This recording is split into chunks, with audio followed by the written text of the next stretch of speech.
Bonjour à toutes, donc aujourd'hui on est avec Séléné qui est coach certifié dans l'accompagnement du féminin et de l'endométriose et qui est aussi dans la formation de Love and Sex Coach dans la promotion 2024. Bonjour Séléné, bienvenue. Bonjour Noémie, bonjour à toutes, j'espère que vous allez bien. Moi je suis ravie d'être ici aujourd'hui. Oui. Donc ouais, on fait juste une petite parenthèse sur coach certifié parce qu'on parlait ensemble tout à l'heure que c'était pas très clair ce que ça veut vraiment dire coach certifié. Donc est-ce que tu peux juste nous dire le petit détail dont on a parlé tout à l'heure? Oui, alors le petit détail qui est assez complexe mais en soi qui est simple quand même, Ouais. c'est que le côté certifié en fait c'est un titre reconnu par l'État qui est enregistré au répertoire national des professionnels et donc c'est vraiment une formation qui permet d'avoir une bonne posture, un encadrement etc. vraiment propice et sain dans mon milieu, dans mon métier, dans ce que je propose, dans ce que je fais. Donc ça permet finalement de pouvoir rentrer dans des organismes qui me permet d'avoir un code de déontologie, d'avoir des supervisions, etc. Donc c'est vraiment une pratique qui est très encadrée pour la sécurité du coaché psychologique, psychique, et pour moi être sûre d'être dans une bonne posture et pour accompagner vraiment sainement les personnes qui me font confiance, notamment les femmes. Ouais, super. Donc on va parler plus après de l'endométriose et du féminin parce que toi, c'était deux axes principaux. Mais d'abord, est-ce que tu peux nous parler de toi en tant que femme? Comment tu as vécu ce rapport à ton féminin, cette évolution au travers de l'endométriose aussi, pour qu'on te connaisse un peu mieux et puis tu en as fait ton métier maintenant? Alors, je suis partie dans la vie avec quelques défis, Mhm. notamment justement sur mon féminin, et je sais que c'est quelque chose que je chemine et qui était là en fait avant que j'arrive sur Terre, parce que je crois beaucoup Mhm. à la réincarnation, etc. Et j'ai vraiment un défi autour de féminin, c'est-à-dire que j'ai reconnu une relation qui a été très toxique, on en parle beaucoup, mais en vrai, c'est même pas le terme parce que c'était beaucoup plus que ça. Dès l'âge de 14 ans, en fait, je me suis retrouvée dans une relation avec un homme qui en avait 24. Mhm. Donc, on avait 10 ans d'écart, ce qui est quand même énorme, Ouais. surtout à cet âge-là. Et je suis rentrée, du coup, dans cette relation où bah, j'ai été sous emprise pendant des années, pendant 6 ans, à être une personne que je ne connaissais plus, à prendre des croyances, etc., d'une personne qui ne m'était pas adaptée, à connaître de la violence, à connaître aussi certains abus, certaines déviances et violences sexuelles. Et je m'en suis sortie à peu près à l'âge de 22-23 ans, où j'ai compris Mhm. qu'il fallait que je lâche ça pour moi pouvoir vivre plus sereinement. Et du coup, j'ai connu un homme avec qui je suis restée 4 ans et demi après, qui m'a vraiment permis, moi, de me poser, d'être dans un environnement et dans une relation qui était très sécurisante pour moi. Et c'est là, finalement, où j'ai commencé à cheminer, à prendre du temps pour moi, à me développer, à travailler sur moi. Je me suis beaucoup intéressée à la psychologie, je me suis beaucoup intéressée au développement personnel, etc. Parce que de toute façon, c'était soit ça, ou soit je savais pas comment je finissais, très clairement. Mhm. Et j'ai préféré la vie à la survie. Et donc, j'ai commencé vraiment à me développer là-dessus. Puis, quelques années plus tard, endométriose. Alors, j'avais déjà beaucoup de douleurs, mais je pense que je le masquais un petit peu. Et ça revenait de plus en plus fort, etc. Et ça prenait de plus en plus de place. Donc, j'ai été diagnostiquée d'endométriose. Je devais avoir 26, 27 ans, je crois. Aujourd'hui, j'en ai 30. Mhm. Et j'ai passé à peu près 7 ans en errance. Parce qu'avant ça, comme j'avais quand même des douleurs, je passais faire des examens, etc. Mais on me disait tout le temps que j'avais rien. J'avais des personnes de mon entourage qui me disaient mais non, mais t'as rien, t'es folle, c'est dans ta tête, etc. Vous n'êtes pas folle, Non. ce n'est pas dans votre tête. La Ouais. douleur est réelle, elle est là et on peut pas de toute façon, je pense, dire aux gens ce qu'ils doivent ressentir ou ce qu'ils ressentent. Je veux dire, chacun a sa propre Ouais. légitimité à ressentir les choses. Et écoutez-vous, c'est ultra important. Donc voilà, j'ai été diagnostiquée sous endométriose profonde, adénomiose, donc c'est-à-dire une forme d'endométriose à l'intérieur de l'utérus, de la cavité utérine, et syndrome des ovaires polykystiques. Ça veut dire que j'avais mes menstruations tous les 3 mois. Donc j'avais beaucoup de douleurs en plus par rapport à ça. J'avais un rapport aussi psychologique qui était assez complexe. J'étais en état de stress post-traumatique chronique, mais ça, je ne le savais pas encore. Mhm. Donc j'avais vraiment un état psychique complètement chaotique. Ouais. Et je pense que l'endométriose, comme on le disait tout à l'heure, c'est quelque chose qui m'a vraiment permis de me reconnecter à mon corps, à ma féminité, à comprendre. Et en cheminant, en commençant à... J'ai fait beaucoup de choses. J'ai fait beaucoup de thérapie. J'ai un suivi psychologique encore actuellement. Et je pense que j'en aurai un toute ma vie parce que c'est ultra important. Mm. Et je suis OK avec ça. J'ai fait du neurofeedback. J'ai fait ma formation de coaching qui m'a énormément appris beaucoup de choses sur comment le cerveau fonctionnait et comment est-ce que je pouvais transformer tout ce que je souhaitais transformer en moi. Et ça a été génial. J'ai fait de l'hypnose, j'ai fait vraiment, vraiment beaucoup de choses. Je suis partie sur un côté un peu plus spirituel aussi. Moi, ça m'a nourri, ça m'a fait beaucoup de bien. J'ai fait du langage des oiseaux, j'ai fait mon thème astrologique, j'ai fait du décodage biologique et j'ai fait aussi, et je suis encore en train de faire, ta formation Mm. sur l'intimité sacrée parce que c'était vraiment un endroit qui avait été très sali, qui avait été très violenté. Et c'est un endroit où moi-même j'avais des émotions et je pense que j'en ai encore refoulées avec de la colère, de la haine, du dégoût, de la culpabilité, de la honte. Aujourd'hui, c'est beaucoup plus doux. J'ai commencé vraiment un processus de pardon. Et en comprenant finalement les causes, enfin plus l'origine de l'endométriose et le message qu'elle avait à m'apporter, aujourd'hui, je suis en rémission depuis un peu plus d'un an. J'irais même bientôt un an et demi. Et j'ai jamais été aussi bien à 30 ans qu'avec mon corps, ma sexualité aussi, et ce qui me constitue. Mm. Donc, je pense que j'ai fait globalement le tour autour de la féminité, mais c'est un sujet du coup qui me marque beaucoup, qui m'appelle beaucoup aussi. Et pour moi, la féminité est liée aussi à l'endométriose par rapport à sa localisation. Et pour moi, la féminité aussi, c'est finalement se rendre compte que chaque femme a sa propre définition de la féminité. Qu'est-ce qu'on met derrière féminité? Mm. Inviter les femmes à se poser aussi cette question-là, parce que généralement, elles ne se la posent pas. Et pour moi, la féminité, c'est aussi quelque chose d'extrêmement large qui va permettre de nourrir en fait nos parts, de se libérer de choses et d'accepter ouais, d'être dans l'authenticité.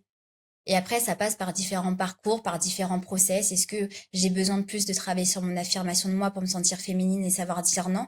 Du coup, je pose mes limites. Donc, je respecte Mm. ma féminité, je me respecte moi.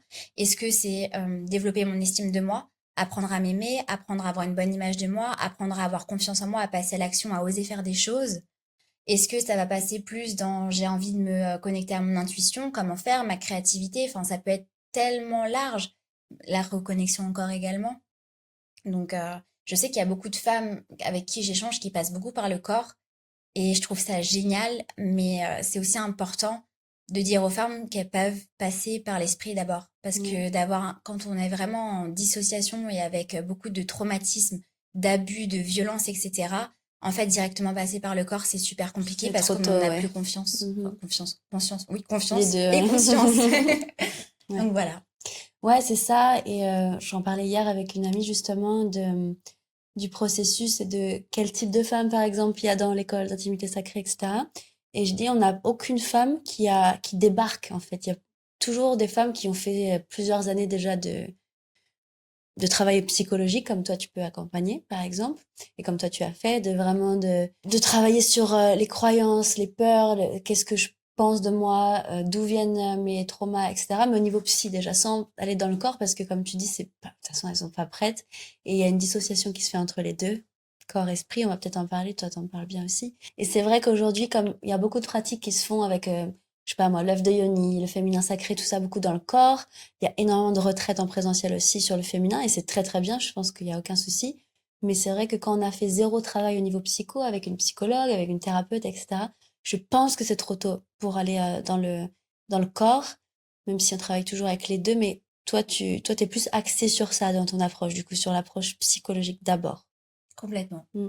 Vraiment sur l'aspect. Après, je suis pas psychologue non plus, donc moi, en fait, dans le coaching, je vais plus accompagner la personne sur un comment. Ouais. C'est-à-dire qu'aujourd'hui, j'ai une situation qui est bloquante pour moi. Aujourd'hui, je suis en incapacité de m'affirmer dans une relation, ou alors je suis dans une relation de dépendance affective. Et j'entends pas mal de choses sur ce sujet-là, mais pour moi, la dépendance affective, c'est vraiment quand on est dans une relation de dépendance, dans le sens où j'existe à travers l'autre. Ouais. Pour m'aimer, j'ai besoin d'avoir l'aval de l'autre et en fait, ça me dépersonnifie. Mm, Je ne mm, suis plus moi, je perds mon identité. Et pour moi, là, ça devient grave. Parce que je ne pose pas mes limites, parce que je fais des choses qui potentiellement ne sont pas bonnes et en accord pour moi. Donc, imaginons, ce serait, je suis dans une relation de dépendance affective, j'aimerais comprendre et savoir comment est-ce que je peux m'en sortir ou alors comment est-ce que, même si je m'en sors pas tout de suite, je peux commencer à mettre des actions en place pour préparer dans un futur à réussir à décrocher de cette relation-là. Et en fait, moi, je viens sur du questionnement. C'est-à-dire que je permets à la personne de prendre Bien conscience sûr. de sa façon de penser, de sa façon de qu'est-ce qu'elle se dit d'elle, qu'est-ce qu'elle pense d'elle, qu'est-ce qu'elle croit d'elle. Et en fait, en mettant de la conscience, enfin, c'est les femmes elles-mêmes qui mettent de la conscience finalement, mais à travers ce processus de questionnement, ça amène à pas mal de d'éveil et avec des protocoles aussi spécifiques. Moi, je travaille beaucoup avec la PNL. Donc Ouais. le rapport, le lien entre justement qu'est-ce que je pense, qu'est-ce que je me dis, etc. Et comment est-ce que j'agis, comment est-ce que ça transforme mes comportements, parce que généralement ça part d'ici et après ça influe sur les comportements.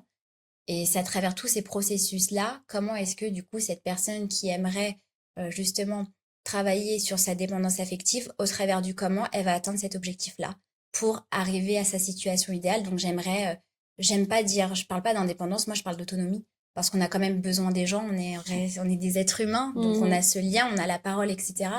Donc je parle plus d'autonomie, comment est-ce qu'aujourd'hui je peux me suffire à moi-même, être autonome, mais en gardant des relations saines, un environnement sain autour de moi. Mhm. Et ça, aujourd'hui, dans le coaching, on le comprend pas encore. Ouais. Et c'est dommage. Mais bon, je suis là pour vous expliquer que le coaching, c'est génial. Ouais. C'est vrai que personnellement, sans coach et accompagnante, je sais pas du tout où je serais aujourd'hui. Il s'est passé juste en 5 ans là, peut-être une année ou 6 ans maintenant. Quel âge j'ai? Oui, 6 ans, presque 7 ans maintenant. Où il y a eu une année où j'ai pas eu de coach du tout, parce que j'étais vraiment focus sur mon business, etc. Et quand j'ai repris une coach, même deux d'ailleurs, hein, d'un coup, j'ai fait, oh, mais comment j'ai fait pendant 1 an? Et puis je vois en fait que, en fait, même si je parle avec mes amis, tout ça, ça a rien à voir comme posture, parce que la coach, par exemple, elle est là pendant 1 heure ou deux avec toi, à ne pas te lâcher, à creuser, à aller te faire voir ce que tu vois pas forcément. Et pour moi, c'est indispensable. Tout le monde devrait avoir un coach aujourd'hui dans n'importe quel domaine, même si c'est pas sur le féminin, mais sur d'autres choses. On peut l'appeler coach de vie, si je peux dire ça comme ça, pour vraiment mettre de la conscience, comme tu dis, sur qui on est, comment on pense, ce qu'on pense pas aussi, enfin ce qu'on croit penser et ce qui n'est pas vraiment ce qu'on pense en réalité. Voilà, donc le métier de coach, c'est franchement c'est incroyable. Mais c'est pas pour rien aussi qu'il y a beaucoup de il y a beaucoup de formations de coaching, etc., qui sortent dans tous les sens aujourd'hui. Donc, il y a un peu, c'est vrai qu'il y a de tout, mais n'empêche que ça répond à une demande de la société qui est là, qu'on a besoin de coach, on a besoin de guides, on a besoin d'accompagnants. Euh, et ouais, je pense que c'est vraiment le futur aussi, ça, Ouais. pour nous, d'avoir des référents aussi, des gens qui nous suivent sur plusieurs mois, qui nous soutiennent, c'est vraiment important, ouais. Ouais, je trouve ça bien. Et comme tu le dis, je pense que une fois qu'on commence, ça s'ancre dans une routine finalement de santé psychique qui fait du bien. Et Mm. je pense qu'il est nécessaire. Et comme tu le dis, ça permet aussi parfois d'avoir juste cette prise de recul sur soi et de sortir de ce que l'on croit tout le temps, de ce qui nous tombe dessus aussi. Je pense que ça nous amène à avoir une autre perception de la vie et ça, c'est juste indispensable. Mm. C'est génial ce que tu fais, c'est cool, vraiment. Donc, on a parlé de l'endométriose, mais on peut peut-être creuser un peu plus pour les personnes qui ne savent pas exactement, parce que c'est un terme que tout le monde connaît, mais pas que tout le monde comprend maintenant. Donc, si tu peux nous parler un peu plus au niveau théorique, qu'on comprenne qu'est-ce que c'est et comment on se rend compte qu'on l'a. Euh, et ça se montre aussi par différentes manières, l'endométriose. Donc, on est parti. Ouais, question super intéressante Ouais. et très pertinente et qui a tout son sens. Déjà, je me suis rendu compte que beaucoup de femmes ne connaissaient pas leur anatomie. Mm, Et mm. moi, la première. Et ça, c'est quelque chose que j'ai découvert avec toi, dans la formation, etc., où je me suis dit, mais c'est vrai, en fait, il y a beaucoup de choses que je connais pas, etc., de mon corps, et comment ça se fait. Et du coup, dans l'endométriose, c'est ultra important de connaître son corps, comment il fonctionne, etc. Du coup, du point de vue déjà anatomique. Donc en fait, l'endométriose, je vais essayer de vous faire des schémas un petit peu avec mes mains. Peut-être qu'on mettra des images dans la vidéo, pourquoi pas? Ça peut être Ça peut intéressant. être. On va voir ce qu'on Mais en fait. gros, l'endométriose, c'est quoi? C'est déjà, vous avez la cavité utérine. Hop, là, vous avez le vagin, là, vous avez la vulve. Ok, donc là, hop, on rentre comme ça, cavité utérine, trompe et les ovaires qui sont plus en arrière. C'est pour ça que parfois, vous pouvez avoir mal au dos. Vous avez plus mal aux ovaires réellement qu'au dos. Mais on y reviendra.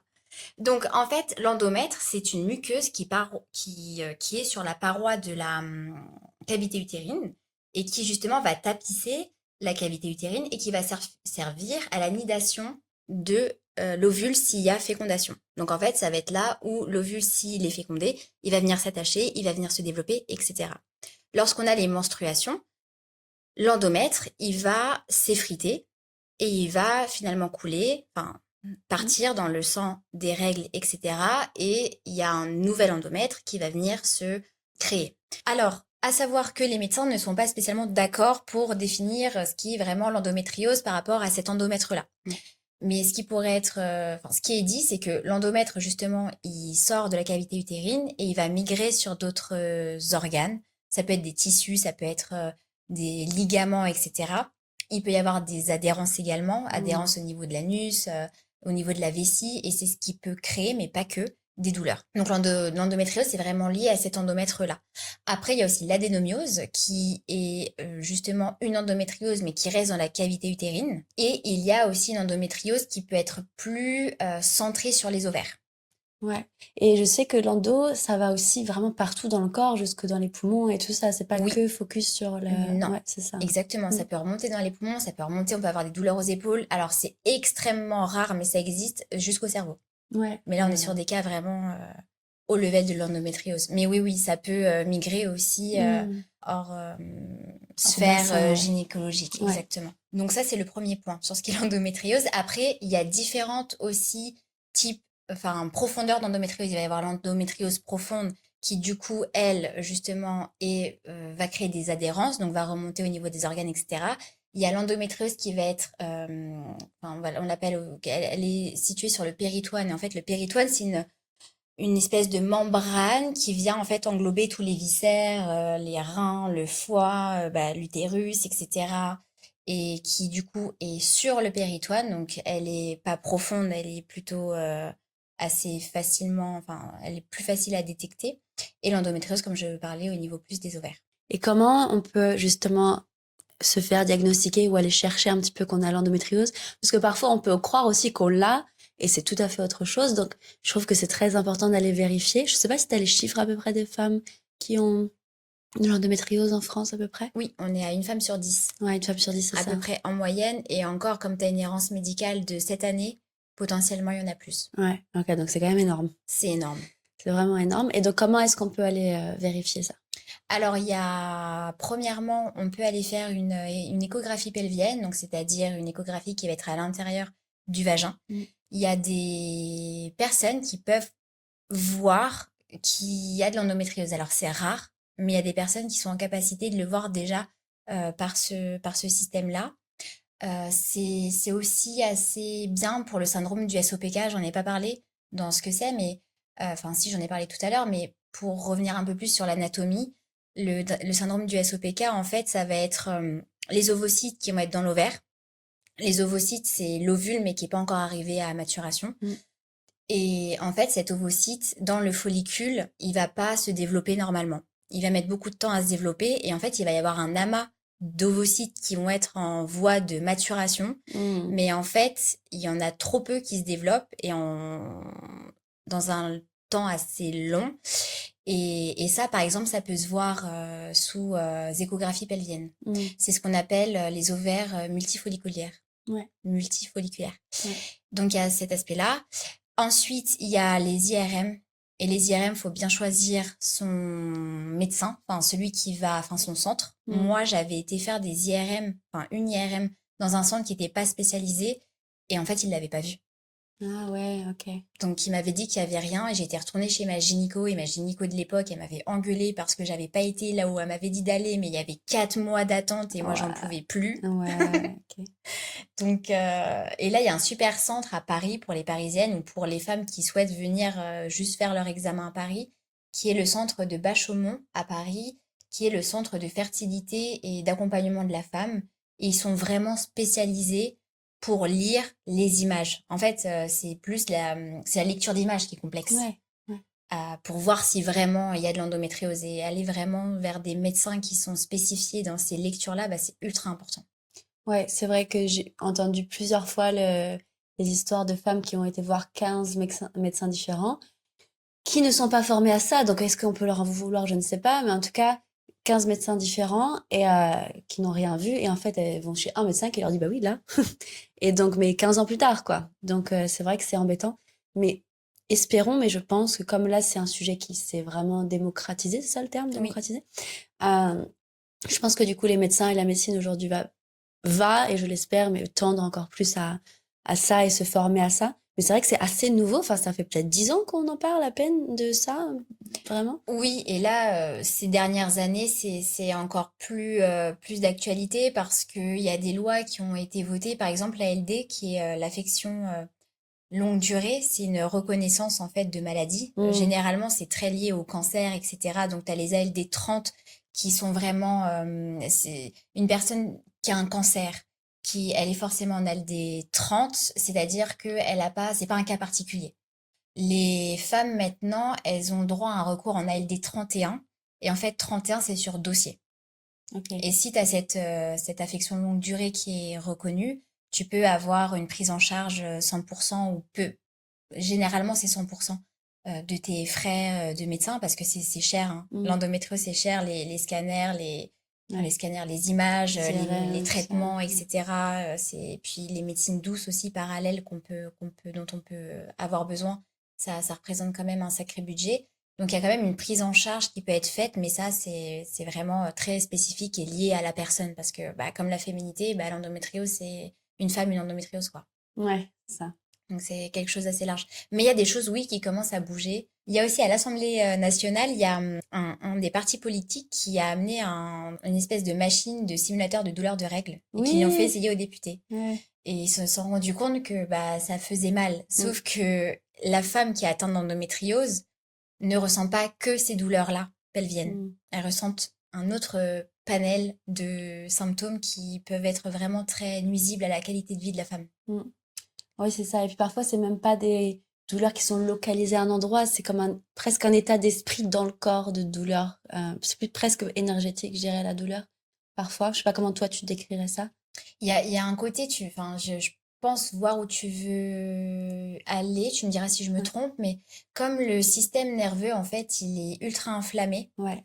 et bah, il va envoyer des messages de douleur qui vont être perçus d'une intensité beaucoup plus haute que ce qu'elle n'est réellement. Mm. Et ça, c'est important aussi de le savoir, c'est quand on a une crise d'endométriose, et c'est vrai que sur le moment, on ressent ça, mais d'une violence extrême, mais réussir à avoir un moment de lucidité ou se dire, OK, là, ce que je ressens, c'est vrai que c'est horrible, c'est atroce, j'ai vraiment mal, mais c'est pas la douleur réelle, c'est pas l'intensité Mm. réelle de mon corps, c'est mon corps qui est inflammé, mon système nerveux qui est inflammé, et donc, du coup, les réseaux, enfin, les réponses finalement nerveuses et de douleur du cerveau et du corps, qui ne sont pas réellement vraies. C'est une alerte plutôt, Oui, je en dirais. fait, le message de la douleur est déformé. Mm. Et quand on arrive déjà à mettre un peu de recul et à se dire, OK, c'est vrai, j'ai mal, c'est une certitude, c'est très dur, c'est très douloureux, mais en fait, mon corps, et lui parler, ce que tu ressens, c'est pas aussi violent que tu ne le ressens, Mm. métaboliquement parlant. Ouais. Et c'est hyper subtil à faire Ouais, la différence entre les deux. Ouais, ouais, ouais. mais il y a ce côté-là, ouais. Et du coup, bah, ça, il y a tellement de choses. Donc moi, en tant que femme, comment est-ce que je peux être alertée et me dire, OK, peut-être que c'est de l'endométriose. Quels sont les symptômes qui peuvent se montrer? Parce qu'il y en a vraiment beaucoup différemment. Oui, alors déjà, les douleurs. Ouais. Les douleurs pelviennes. Donc tout ce qui va être lié à la région du bassin, qui va être lié aux ligaments sur les côtés, qui va être lié à l'ovaire aussi, ou aux ovaires, on peut les sentir. Que ce soit pendant les menstruations, que ce soit entre les menstruations, ça peut vraiment surgir à tout moment. Des douleurs aussi dans le dos. Il peut y avoir des douleurs dans les jambes. Généralement, ça peut descendre dans les jambes, ça peut aller jusqu'aux pieds. Il y a des douleurs qui vont être liées à l'épaule aussi. Mhm. On peut avoir mal à l'épaule. Et puis, il va y avoir beaucoup de gènes autour de la vessie, donc dans les urines. Il peut y avoir du sang, il peut y avoir des douleurs lorsque l'on va uriner. Il peut y avoir aussi des douleurs lorsque la femme va aux selles. Il peut y avoir des alternances entre diarrhée et constipation. Il y a des nausées, il peut y avoir des vomissements, il peut y avoir des douleurs lors de la pénétration. Ça, c'est assez fréquent. Ouais. Et on parle aussi très peu de la sexualité chez les femmes qui sont atteintes d'endométriose, alors que c'est un vrai sujet. Ouais. C'est vraiment un vrai sujet. Et il y a des choses à mettre en place finalement, par exemple dans des positions ou dans de la préparation ou dans des lubrifiants spécifiques, etc. Il y a des choses à... Et dans la communication aussi avec son partenaire. Il y a pas mal de choses à faire de ce côté-là aussi. Il y a des douleurs qui vont être plus neurologiques, donc qui vont se manifester sous forme de décharge électrique. Ça peut être de tout niveau du corps, ça peut se ressentir dans les jambes, ça peut se ressentir dans les pieds, des effets de picotement, de Mm. fourmillement, de chaleur. Du coup, comme le système nerveux est inflammé, ça occasionne aussi beaucoup de fatigue, une fatigue chronique parce que le corps n'a pas le temps de se reposer parce qu'il est tout le temps en alerte et il est tout le temps en souffrance. Mm.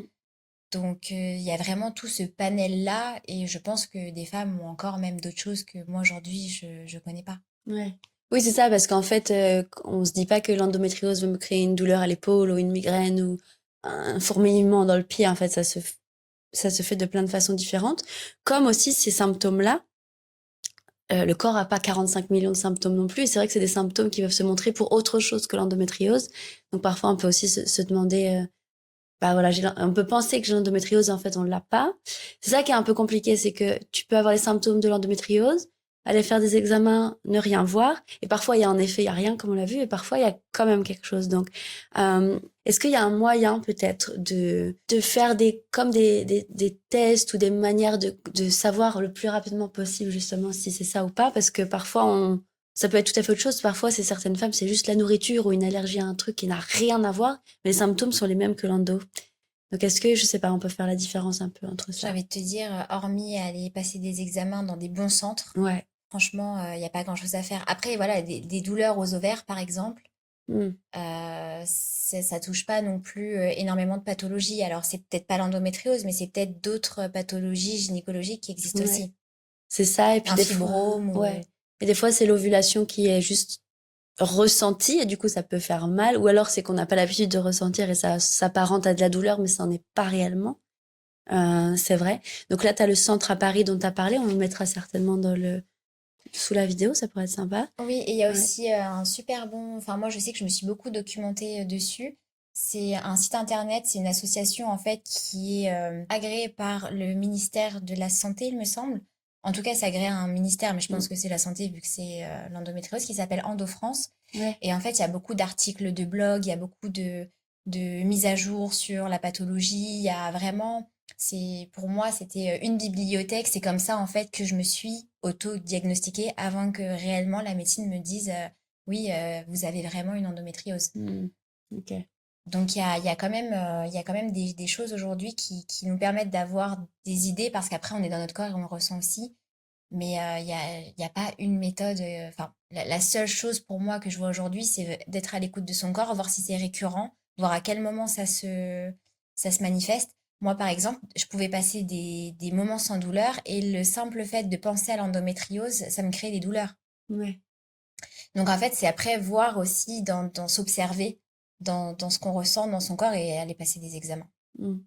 Ouais. C'est les seules choses que je vois vraiment de concrètes à faire, quoi. Toi, est-ce que tu peux nous parler un peu justement de ton parcours avec l'endométriose, du début, puis ton cheminement à travers ça et comment tu vois ça aujourd'hui? Alors, mon cheminement, il a été à la fois long et à la fois rapide. C'est assez particulier. Mais en fait, quand j'ai été diagnostiquée, pour moi, j'ai eu une première phase où je me suis sentie vraiment soulagée. Je me suis dit, c'est bon, enfin, je suis pas folle. Le Mm. fameux. Et ça, il y a tellement de femmes qui le vivent parce que je parle avec pas mal de femmes qui sont atteintes, etc. Et c'est là où je peux où je vois des choses qui se regroupent dans les états aussi psychiques. Mais voilà, il y a vraiment ce truc de se dire, on relâche, il y a enfin un mot sur ce que je ressens et il y a enfin une forme de reconnaissance de ce que j'ai. Et ça, c'est libérateur. Mais il y a une deuxième phase qui arrive pas très longtemps après, qui est, mais maintenant, ok, j'ai ça, mais qu'est-ce que j'en fais? Mm. Je me sens seule. On m'a dit ce que j'avais, mais on m'a pas trouvé de solution. Ou alors les solutions qu'on me trouve, elles sont pas spécialement adaptées au mode de vie que je souhaite, notamment par exemple, les contraceptions aux hormones. Mhm. On donne des contraceptions aux hormones aux femmes pour qu'elles aient moins mal.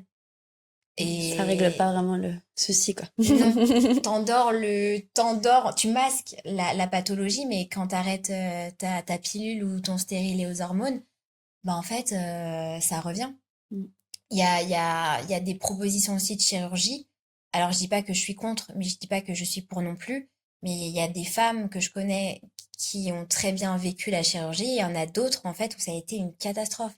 Et ça a été une catastrophe sur déjà un plan où ça n'a pas résolu le problème. Mm. Quand on a une chirurgie, potentiellement, ça peut revenir aussi. Ouais. Et il y a des femmes qui ont vécu des violences médicales aussi lors des chirurgies. Donc en fait, quand on a déjà un corps en souffrance, qu'on a notre intimité, notre intégrité d'une certaine façon, parce qu'en tant que femme, c'est vraiment une partie qui est précieuse chez nous, et que un médecin ne prend pas le temps ou le respect de s'annoncer ou de dire ce qu'il va faire, enfin moi j'ai une femme qui m'a dit, j'étais dans ma salle, dans ma chambre après l'opération, et en fait il y a le médecin qui est arrivé comme ça, et il m'a enlevé ma culotte pour regarder si je saignais, etc. Mais il m'a même pas demandé comment j'allais ou qu'est-ce qu'il allait faire, etc. Je me suis sentie vraiment violée Mhm, dans mon intimité à ce moment-là, dans un moment où j'étais déjà vulnérable. mhm. Donc en fait, ça rajoute encore des violences psychologiques à certaines femmes qui ont déjà vécu potentiellement d'autres violences psychologiques, physiques avant. Mm. Et là, c'est grave. Et je dis pas qu'ils sont tous comme ça, hein, pas Mm. du tout, mais ça existe. Et j'en parle parce que je trouve qu'en ce moment, on parle beaucoup des charlatans autour de l'endométriose, qui soignent avec du transgénérationnel, etc. Et oui, il y en a aussi des Ouais. charlatans, mais c'est pas que ça. Mm. Il y a aussi une vérité dans ce que cette partie psychique amène. Et en fait, la science, pour moi, c'est l'humain qui fait la science. C'est l'homme qui fait la science. Mm. Donc, on n'est pas encore à même de savoir tout ce qui est bon pour nous. Et prouver scientifiquement la puissance de la psyché, c'est aussi complexe. Ouais. Et moi, aujourd'hui, c'est ce qui m'a auto-guérie. Et j'en parle vraiment parce qu'aujourd'hui, enfin, c'est même plus un sujet dans ma vie. Alors qu'il y a 3 à 4 ans, même pas un an et demi de ça, j'en pleurais et c'était ultra complexe. Donc j'ai eu cette phase-là où ça me tombe sur la tronche et qu'est-ce que j'en fais et je suis toute seule, etc. Et en fait, j'ai trouvé des solutions. Mm. J'ai trouvé des solutions déjà pour me renseigner sur quelles étaient les origines de l'endométriose d'un point de vue psychique. Ouais. Et j'ai compris qu'il y avait des liens avec les abus sexuels, avec la violence qu'une femme peut recevoir d'un homme. Moi, ce que j'avais vécu, hein, j'avais vécu les deux. Un rapport complexe à la mère. Mm. J'avais un rapport très complexe à ma mère. Une difficulté à trouver sa place dans le monde. Des émotions très fortes refoulées. Peur, colère, haine, dégoût, honte, culpabilité ou vraiment une auto-flagellation. Moi, c'est ce que je vivais aussi. J'étais pas du tout dans le pardon, j'étais dissociée avec mon Ouais. corps, je vivais beaucoup dans ma tête, il y avait rien qui se passait entre les deux et j'étais même coupée de mes émotions. Moi, je ne ressentais plus rien. J'avais des proches qui me disaient, mais tu ne peux pas ne pas ressentir la colère. Ouais, je dis, non, mais moi, je suis jamais en colère, mais moi, j'étais jamais rien, moi. Ouais. J'étais pas triste. Mm. Et en fait, je me suis rendu compte que la colère, j'avais tellement été en colère finalement avant cette dissociation-là et dans tout ce que j'avais vécu que j'étais plus ok avec la colère, mais en fait, j'étais tellement triste. Et je pense que j'ai encore une tristesse en moi avec ça, qui a déjà beaucoup, que j'ai laissé beaucoup vivre, beaucoup sortir, notamment avec la méditation que tu proposes sur la danse des émotions.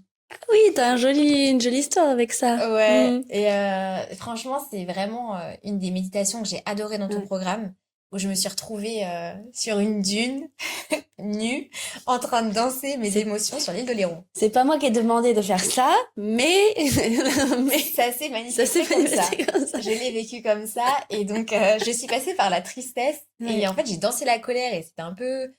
C'est... Je m'attendais à ce que ça sorte plus, et en fait, non, mais quand j'arrive à la tristesse, alors là, je me suis effondrée. Je me dis, en fait, c'est ça. Je Ouais. touche quelque chose du doigt là, dans mon intégrité, dans ma féminité, dans ce qui a encore blessé. Et en fait, la tristesse, j'avais pas pris le temps de pleurer Mm. pour cette jeune fille de 14 ans jusqu'à 20 ans qui avait vécu des atrocités. Mm. Et en fait, moi, je l'ai vraiment vécu comme le film Le Consentement. Ouais. J'ai été le voir au cinéma et je me suis dit, mais putain, c'est ma vie sur grand écran, quoi. Mhm. Et ça m'a permis aussi de passer un cap. Je me mets aussi, voilà, je me mets dans l'inconfort émotionnel parfois ou dans des situations qui sont inconfortables pour me développer. Mais je le fais parce que je sais que je suis accompagnée à côté aussi. Ouais. Je sais que j'ai des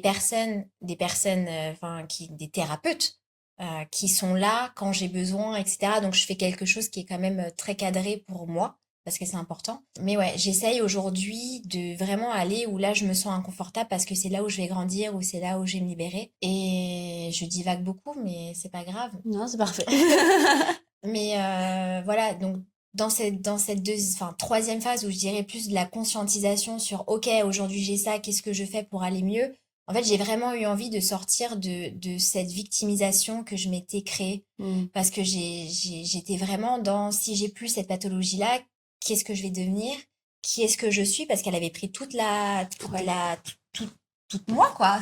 Toute Ouais. l'entièreté de mon corps et de ma personne.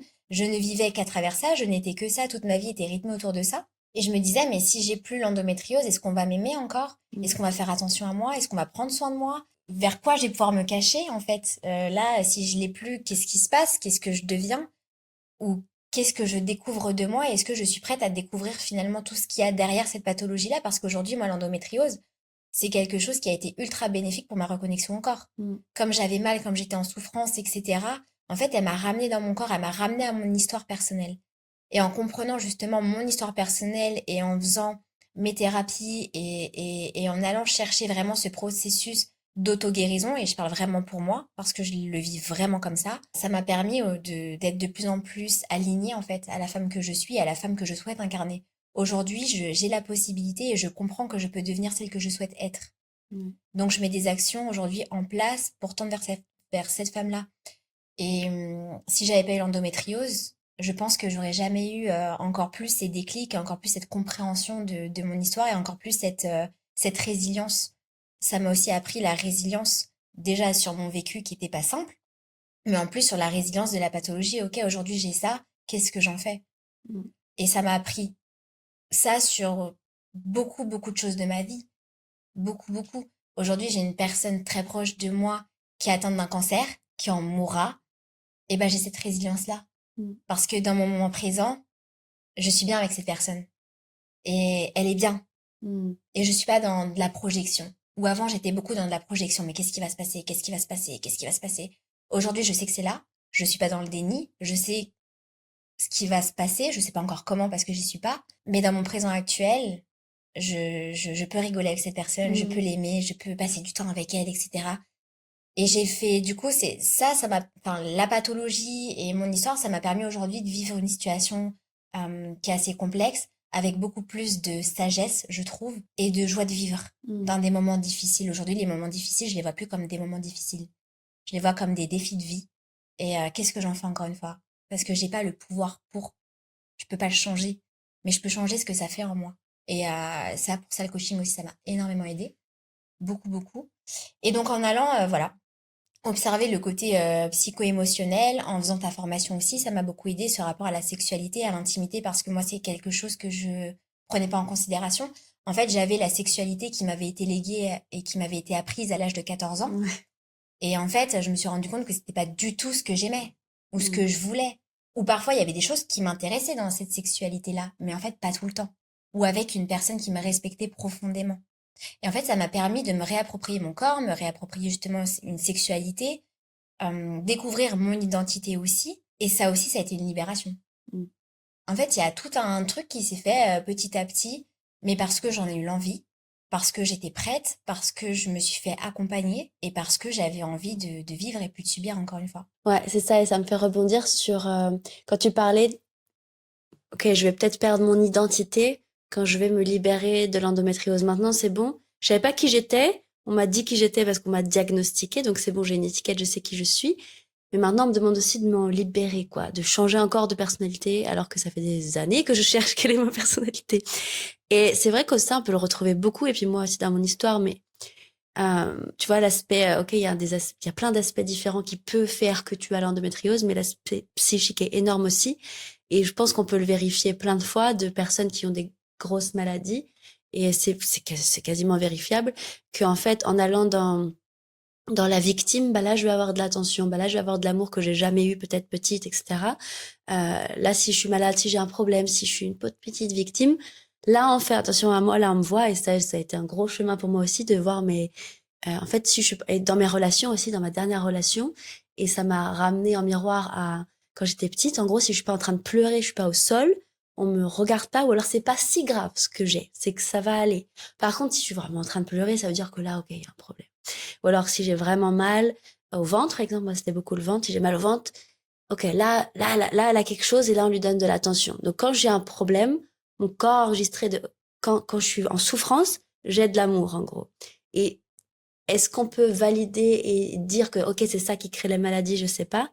Mais en effet, ça a un gros impact, c'est certain. Et ensuite, le fait d'avoir le courage, je pense, de faire ce chemin, de dire, OK, la maladie ne m'identifie pas. Et c'est toi qui viens auto-guérir toi-même cette pauvre petite victime qui avait pas eu l'attention. Donc ça fait une double. Je trouve que le corps est bien foutu quand même, que ça te fait OK. Le corps a trouvé un moyen d'avoir de l'amour et de l'attention qu'il a jamais eu en créant peut-être la maladie. Et après toi, en tant qu'adulte maintenant qui voit cette maladie, tu prends soin presque de ton enfant intérieur qui se manifeste via la maladie et tu te libères de ça et tu deviens une autre personne. Donc ça demande beaucoup de courage et c'est vrai que l'endométriose ou d'autres types de maladies, de voir ok l'aspect peut-être médical entre guillemets bête et méchant mais nécessaire, c'est hyper important et jamais on vous dira, même si on est dans le coaching un peu peut-être perché, j'en sais rien, jamais on vous dira de pas faire confiance à des médecins ou de pas aller voir le médecin, de toujours utiliser votre discernement évidemment, mais avis médical toujours. Mais aussi peut-être les trucs que vous pouvez considérer de plus perchés et qu'on nous on va appeler juste holistique, hein, qui est la nourriture. Bon, les mémoires transg, c'est intéressant, mais ça va loin, mais c'est forcément impliqué forcément. Et tout l'aspect psychique et qu'est-ce que je me raconte et comment je me suis faite en fait, comment mon corps s'est construit, quelle est mon histoire dans l'enfance.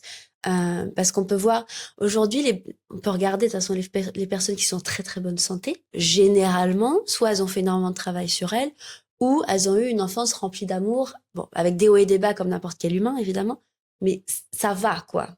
Alors que les personnes qui sont très très malades, généralement, on regarde l'enfance, tu peux être certain à 90% qu'il y a soit eu beaucoup de trauma, soit un manque d'amour, soit l'absence d'un parent, soit un dénigrement de sa propre personnalité. Enfin, c'est tout est relié. Donc c'est vrai que médical et holistique, c'est hyper important d'avoir les deux, vraiment d'avoir les deux. Je suis vraiment d'accord avec toi et je trouve que tu l'as bien amené. Et il y a aussi ce côté, moi je l'ai vécu vraiment comme le corps, en fait, l'endométriose était là pour protéger mon corps que j'avais pas réussi à mettre en protection avant. Ouais. Mhm. Comme j'avais des douleurs, etc., bah, mon rapport sexuel, donc comme c'était une zone qui avait été violemment touchée, bah, du coup, protection, douleur, bah, protection. C'était vraiment comme une forme de renfermement. Et je pense qu'il y a d'autres pathologies comme ça. Le vaginisme, c'est C'est souvent comme ça. Hein. exactement, j'allais te parler du Mm. vaginisme ou des mycoses à répétition, des vaginoses, etc. C'est qu'est-ce que, en fait, mon corps me dit à cet endroit? Mm. Qu'est-ce que mon anatomie, là, elle me dit? Qu'est-ce qui est caché? Qu'est-ce que je comprends pas? Est-ce que je suis avec la bonne personne? Ou est-ce que les pratiques sont bonnes? Ou est-ce que, en fait, j'ai vraiment besoin de ça ou envie de ça? Ouais. Et en fait, il y a plein de questions. Finalement, le corps nous amène à plein de questions et soit on est ouvert à les écouter, ouverte à essayer d'apprendre. Ouais, surtout, ouais. Et moi, l'apprentissage, ça m'a sauvée. Mm. Moi, pendant plus de 6 ans, de mes 14 à mes 20, 21, même, je dirais même peut-être 22, c'est un peu flou, j'étais enfermée. J'étais dans le noir, j'apprenais plus rien. J'étais complètement isolée, j'étais déconnectée du monde réel, etc. Et quand je me suis sortie de tout ça, j'ai eu une soif d'apprentissage et de connaissances. Mm. Et ça m'a réellement sauvée aussi, parce que c'est là où je me suis intéressée au développement personnel, à la psychologie, à savoir comment ça fonctionnait. Et en fait, quand on commence sur des sujets comme ça, au début, je comprenais rien.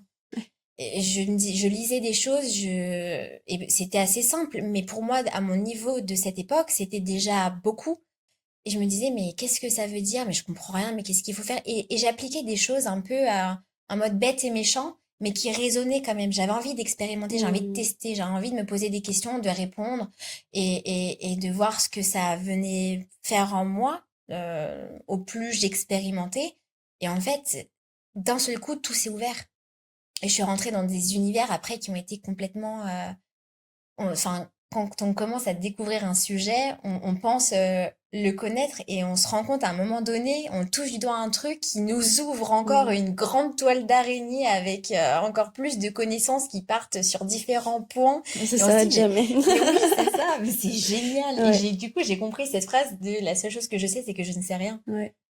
Et il y a toujours des choses à découvrir. Et je pense que cette curiosité-là, cette envie d'apprendre et cette envie de s'explorer et de se découvrir, de se connaître, c'est aussi une des clés précieuses quand on a réellement envie d'aller mieux. Mm. Et c'est pas de la culpabilisation, ce que je suis en train de dire, c'est vraiment pour moi comment je l'ai vécu. Et après, ça résonne ou ça résonne pas. Mais en tout cas, je suis vachement alignée à ce que je dis et à ce que je pense aujourd'hui là-dessus. Mm. Donc toi, il y a 3 ans, tu avais été diagnostiquée d'endométriose profonde, donc ça veut dire qu'il y avait atteint certains de tes organes, comme certains ligaments et certaines ovaires, c'est ça? Moi, j'étais sur les ligaments utérosacrés droits, Ouais, ok, principalement. ok. Et donc là, aujourd'hui, où est-ce que tu en es à ce niveau-là avec tout le cheminement que tu as fait? Alors aujourd'hui, ce qui est intéressant, c'est que je fais des IRM tous les ans parce que j'aime voir les transformations qu'il peut y avoir. En fait, je suis curieuse. Je reste dans cet état de curiosité et j'ai plus d'adénomiose, j'ai plus de SOPK, ça sur image, ça se voit. Et là, j'ai envie de faire une IRM là bientôt. J'ai déjà mes prescriptions, enfin mon ordonnance, etc. pour aller voir justement l'endométriose. Mm. Et si je l'ai plus sur image, pour moi, je pourrais prouver scientifiquement que c'est OK et que ça fonctionne. Ouais. Mais tu sens plus, en tout cas, t'as plus de crise, Non, etc. j'ai plus de crise. Je peux avoir parfois, je dirais, des douleurs lors de mes menstruations, mais je pense que c'est plus finalement des choses classiques. Je veux dire, c'est plus du tout handicapant, c'est plus Mm. invalidant, j'ai plus besoin de prendre des médicaments qui me shootent parce qu'on n'en a pas parlé, mais aussi des médicaments. Moi, je prenais du tramadol et le Ouais. tramadol, ça me faisait perdre mes cheveux. J'avais développé une réaction allergique, ça me grattait. J'étais ultra fatiguée. Le lendemain, je pouvais pas conduire, etc. parce que je somnolais, en fait. J'étais dans Mm. un état végétatif. Et ça, sur la qualité de vie au travail aussi, on n'en a pas parlé. Mais moi, à l'époque, je travaillais dans la grande distribution. J'étais dans le commerce, j'étais responsable. J'avais une équipe à manager. Et en fait, je pouvais plus, quoi. Il y avait au moins une semaine dans le mois où j'étais absente. Ouais. Et après, j'avais des horaires, du coup, qui étaient ultra variés. Je pouvais partir à 16 heures parce que j'étais complètement claquée. Et ça, en fait, c'est compliqué aussi quand tu te sens pas dans un endroit assez sécure pour parler de ton intimité, de faire comprendre finalement aux autres que toi, t'as pas la capacité physique d'en donner autant qu'eux. Ça crée aussi une certaine forme d'isolement et de Ouais. détachement de groupe. Et ça, c'est une réalité. Ouais. Ouais, c'est vrai.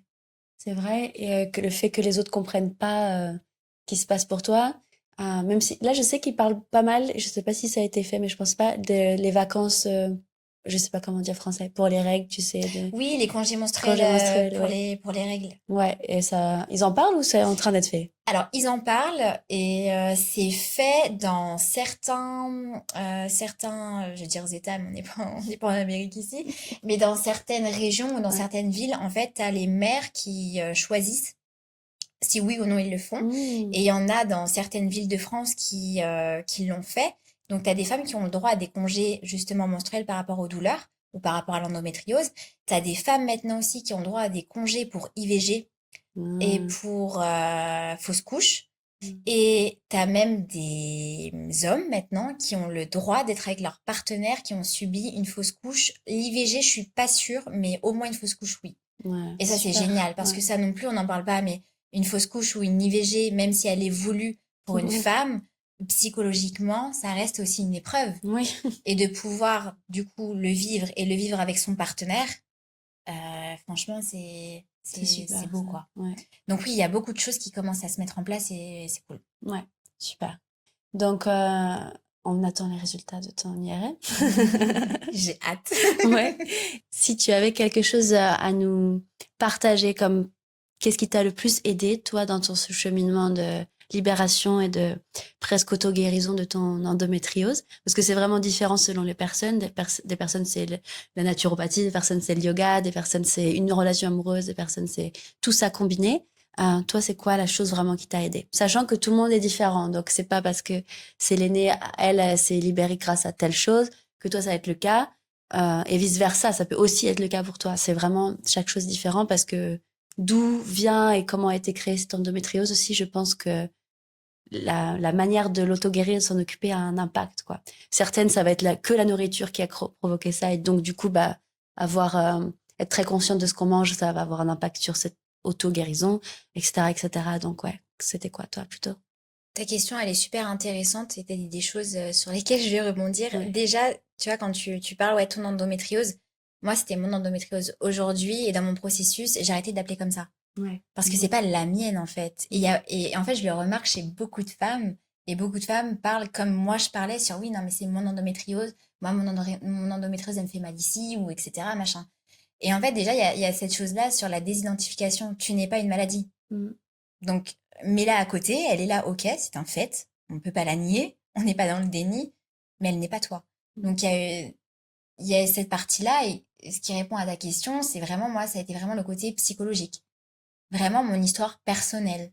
Aller pointer du doigt les traumas que j'ai eus, aller comprendre ce qui s'était passé, aller comprendre ce que ça disait de moi, aller comprendre le message de l'endométriose, aller comprendre le message des émotions, etc. C'était vraiment tout ce processus-là. Et c'est ultra important que tu dises que il y a différentes façons, que ma manière n'est pas une vérité. Mm. Aujourd'hui, je partage ma vérité et après, c'est ça résonne ou ça résonne pas. Ouais. Et ça, c'est ultra important que tu le dises parce que c'est vrai. Moi, je dis pas que ma vérité va guérir le monde de l'endométriose, loin de là. Mais en tout cas, pour moi, c'est un message d'espoir pour les femmes. Pour celles en qui ça résonnera, pour celles qui auront potentiellement le même parcours que moi, même si on reste très différentes dans nos personnalités, dans comment c'est fait, etc. Il n'y a pas de transfert à avoir, mais ça peut être des pistes. Mm. Et aujourd'hui, ce qui est important pour moi, c'est de faire comprendre que il y a de l'espoir. On peut tomber enceinte. Ça peut être compliqué, oui, c'est vrai, mais ça peut être aussi très facile.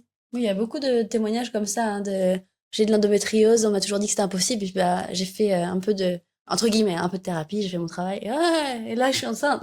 Donc, en fait, c'est possible, ouais. C'est ça, c'est pas une fatalité en soi. Il y a des choses qu'on peut mettre en place, que tu peux mettre en place, et c'est toi si ça te parle. Et c'est de ta responsabilité. Et c'est ça aussi que je dis souvent sur les Mm. médecins. C'est bien que t'en as parlé tout à l'heure sur le suivi médical qui est pour moi, c'est même pas important, c'est nécessaire, c'est même pas une question en fait d'avoir Mm. un suivi gynécologique, que ce soit avec une gynéco ou avec une sage-femme. Mais vous avez aussi la responsabilité de choisir vos médecins. Ouais. Et moi, ça, j'ai eu du mal à le comprendre. Ouais, un médecin, c'est un médecin, ça devrait savoir ce qu'il fait, quoi. C'est ça, moi Oui. aussi, que je pensais. Et j'ai le droit de dire, mais en fait, ça me convient plus et je vais en chercher un autre. Et Ouais. je sais qu'en France, dans des régions, c'est très compliqué d'avoir des médecins, Mm. des gynécologues, etc. Mais ne perdez pas espoir. C'est votre santé, c'est votre responsabilité. Les actions que vous allez mettre pour vous sentir bien, c'est aussi de votre responsabilité. Et ça, moi, c'est quelque chose que je me suis aussi beaucoup répété. C'était que quand j'étais dans mon côté où je me victimisais, etc., je prenais pas la responsabilité de ma vie, de ce qui se passait, etc. Je subissais. Mm. Et en fait, à un moment donné, j'ai commencé à me dire, non, mais je veux aller mieux réellement, en fait. Je veux une autre vie, j'aspire à autre chose, j'aspire à me sentir bien. Bah, rien que ça, c'est l'étape 1 de guérison, presque, enfin, d'auto-guérison, on va dire, mais c'est vraiment la première étape, quoi. Juste le fait de plus être victime et de dire non, c'est bon, ça suffit, je prends en charge moi, qui je suis, je pense que déjà tu up level d'un cran au niveau de ce que tu peux libérer. T'as tout qui switch. Ouais. Et en fait, après, t'as juste une autoroute de possibilités. T'as juste une autoroute de dire, bah, est-ce que je vais vers la nourriture? Est-ce que je vais vers le yoga? Est-ce que je vais faire de l'énergétique? Moi, je me suis beaucoup aidée des rituels de lune. J'en fais tout le temps. Je fais tout le temps ceux de pleine lune, de nouvelle lune. Pourquoi? Parce que c'est des moments où je m'octroie du temps pour moi, où je fais de moi ma priorité et où du coup, je mets des intentions. Et je dis pas, tiens, l'énergie, etc., ça va forcément fonctionner. Mais en fait, je me dis, à ce moment-là, j'écris sur mon bout de papier en pleine lune, je veux me séparer de l'endométriose. Et en fait, c'est des choses que je viens implanter dans ma tête, petit à petit, et à chaque fois, tous les mois, je me le dis, tous les mois, enfin, je me le disais. Et en fait, je préparais mon corps et mon esprit à avoir de nouvelles pensées Mm. et donc de nouveaux comportements aussi. Ouais.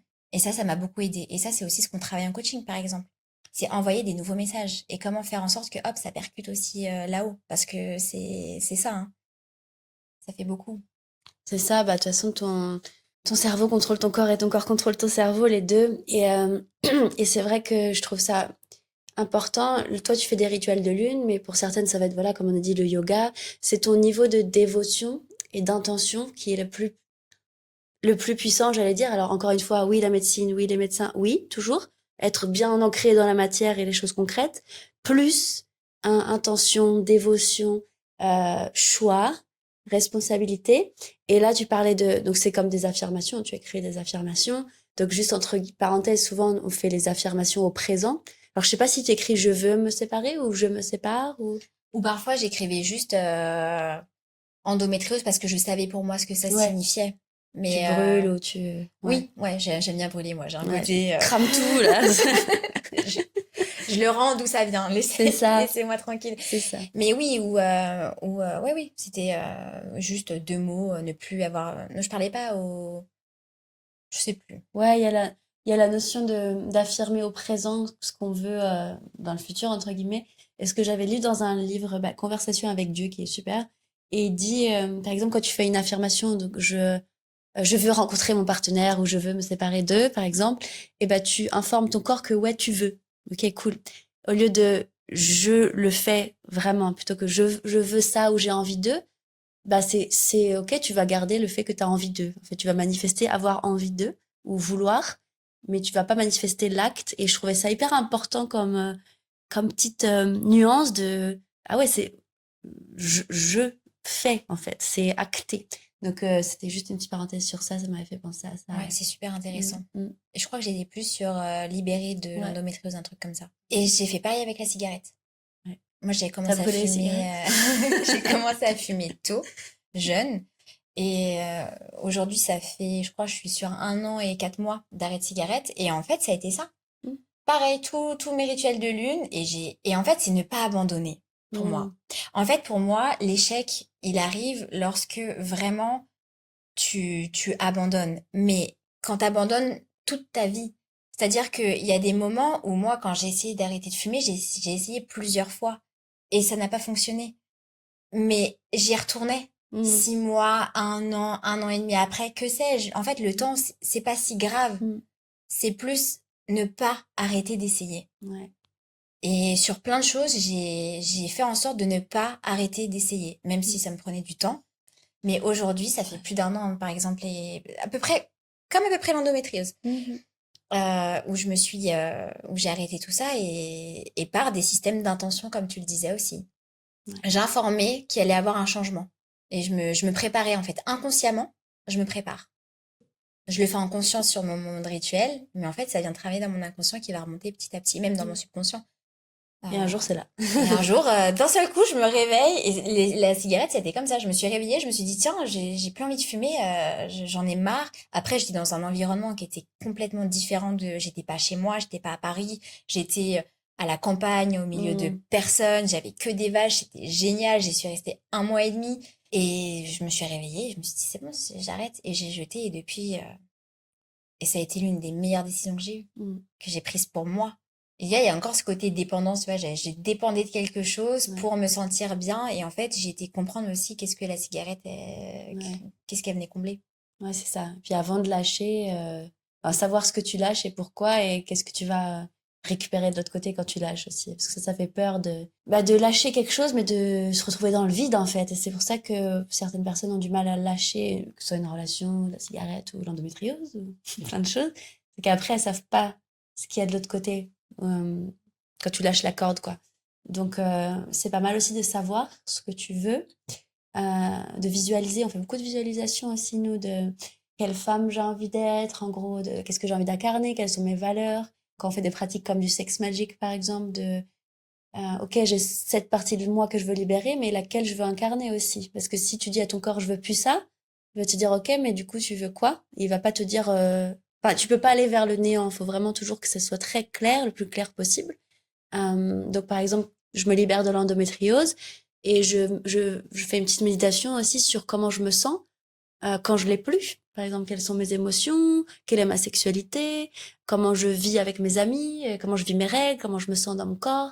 Et ça, c'est aussi important parce que ça montre à votre corps que c'est mieux de lâcher ça plutôt que de j'ai peur de lâcher. Ben non, regarde, après, c'est mieux. Donc, c'est important aussi cette phase-là de visualisation d'un truc sécure pour que votre corps ait envie d'y aller aussi. Ouais, c'est important ce que tu dis. Avoir aussi une projection de ce que l'on souhaite être et avoir.